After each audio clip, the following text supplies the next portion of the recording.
तो पहले आपने स्पाइडरमैन ब्रांड न्यू डे तो देख ही ली होगी, बट इसकी एंडिंग जितनी सिंपल लग रही है ना उतनी कॉम्प्लेक्स भी है। चाहे एमजे और नेट की यादें वापस आना या फिर वो स्पाइडी ट्रैवल। तो इस वीडियो में हम इसकी एंडिंग को डिकोड करते हैं। अब सबसे पहले शुरू करते हैं अपने नेड और एमजे से।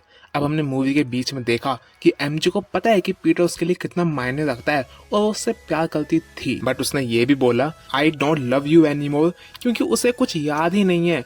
पर मूवी के एंड में हमने देखा कि एमजे पीटर का दिया हुआ नेकलेस जो कि फार फ्रॉम होम में दिया था पीटर ने, उसे लेके हाथ में हंस रही थी। अब इसका ये मतलब हो सकता है कि एमजे को फाइनली सब कुछ याद आ चुका है, क्योंकि अगर आपको याद हो तो जब जीन ग्रे ने पूरे शहर पर माइंड कंट्रोल किया था तो सिर्फ एमजे की आंखों में आंसू थे। अगर आप केयरफुली देखोगे ना तो सिर्फ एमजे ही रो रही थी। तो शायद हो सकता है कि उस समय वो अपनी यादें रीडिस्कवर कर रही हो, और हो सकता है कि जीन ने पीटर पार्कर को एक रिटर्न गिफ्ट देने के लिए उसके दोस्तों की मेमोरी वापस ला दी, क्योंकि पीटर ने उसे एहसास दिलाया कि उसकी असली वैल्यू क्या है और उसकी जान भी बचाई फर्नीचर से। और यही बातें नेड के लिए भी हैं कि जब उसने लास्ट में क्लासिक हैंडशेक किया जो कि पीटर और नेड करते हैं, तो उसने खुद से पीटर का नाम लिया।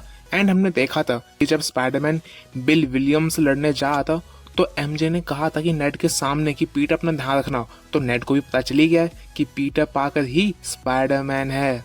तो इससे तो ये इशारा जा रहा है कि मूवी के एंड में एमजे और नेड की यादें वापस आ चुकी हैं, या फिर एटलीस्ट वो जो स्पेल किया था ना डॉक्टर स्ट्रेंज ने, उसकी कुछ लेयर्स टूटने तो लगी हैं, जिससे वो यादें वापस आ रही हैं। क्योंकि जीन ग्रे भैया ओमेगा लेवल की म्यूटेंट है जो स्ट्रेंज को टक्कर तो दे सकती है। अगर हम बात करें पनीशर को, तो भी उसको भी एहसास हो गया कि हर चीज का सोल्यूशन सिर्फ गोली बारूद नहीं होता, और वो पीटर के लिए रो भी रहा था, जिससे उसके अंदर का जो एक सॉफ्ट कॉर्नर था ना, जो उसकी फैमिली जब मर गई थी उसकी वजह से वो बंद हो गया था, वो भी सामने आ गया। अब अगर बात करें पोस्ट क्रेडिट सीन की, तो मेरे हिसाब से वो टॉम हॉलैंड का स्पाइडरमैन ही है, जो कि फैंटास्टिक फोर जो जाएंगे डूम से लड़ने, या फिर अर्थ 828 में एक मीटिंग के लिए जाएंगे। क्योंकि हमने देखा था कि पूरी मूवी में येलिना स्पाइडी को यही ताने मारती रही कि वो सिर्फ पिद्दू मामले को ही हैंडल करता है। अभी मैं हिंदी में डबिंग देख के आया हूँ तो पिद्दू शब्द तो निकलेगा ही मेरे मुंह से। और जो येलिना है जो कि न्यू अवेंजर्स की लीडर है, वो सिर्फ बड़े बड़े मामले को हैंडल करते हैं क्योंकि वो कहते हैं सुपीरियर हीरोज हैं। तो शायद वो पीटर को थोड़ा सा बड़ा एहसास दिलाने के लिए